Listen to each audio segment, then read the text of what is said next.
नमस्कार शेतकरी मित्रांनो, ही 21 नोव्हेंबरची कोश 8032 युरोप लागवड केलेली आहे आणि हे निर्जीव पानं काढायचं काम चालू आहे।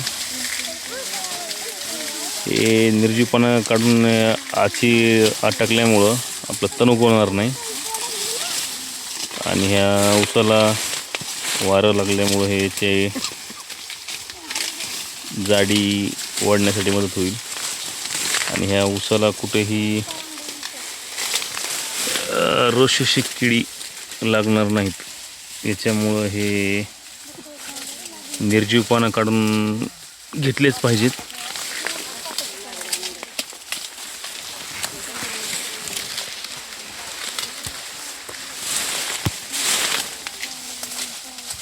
हे असं पातळी जास्त नसल्यामुळे त्यामध्ये तण होणार नाही, तण व्यवस्थापन करायची पण गरज लागणार नाही।